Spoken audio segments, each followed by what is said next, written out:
began like any other broadcast. A voice in the dark, a story waiting to be told. But by the end of the night, one thing was certain.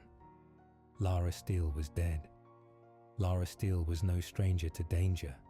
A seasoned investigative journalist, she'd built a reputation out of chasing shadows and unearthing secrets no one else dared to touch. Her podcast, Under the Floorboards, had gathered a cult following, part newsroom, part true crime theatre. Each episode, a story darker than the last. But June 17th was different. Viewers tuned in expecting another exposé. What they witnessed instead was a vanishing act. 13 minutes into the stream, something changed. Lara's tone shifted. Her eyes darted, not at the camera, but behind it.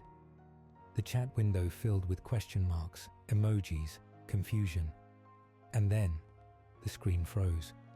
A flicker of static and darkness. That was the last time anyone saw Lara Steele alive. 2 days later, her body was found in her downtown apartment. No sign of forced entry, no struggle, just silence, and a webcam still glowing faintly in the dark.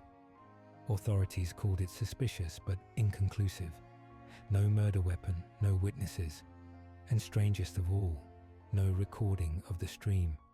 It had vanished, just like Lara. But death rarely erases the truth. It only buries it deeper. A forensics team uncovered traces of remote access to Lara's cloud storage. Her final podcast file, deleted. Backups, gone. Someone had gone to great lengths to scrub her last investigation from existence. Yet in the metadata, one name appeared again and again. A project she was working on, titled simply Echo Chamber. Lara wasn't short on enemies.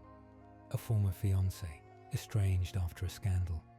A rival journalist who claimed her stories endangered lives.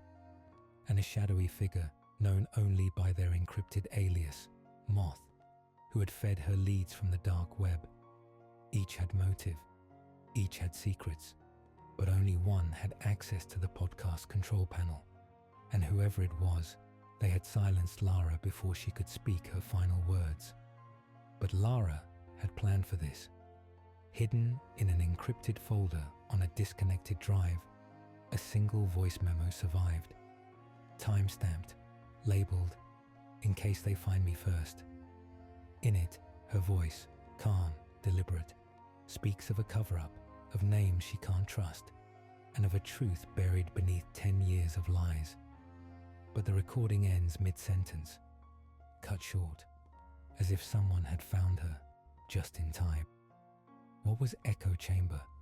Who knew she was getting close? And how far would they go to bury the truth again? In the next episode of The Vanishing Truth, we travel back, before the final broadcast, before the silence, to uncover the story Lara never got to tell.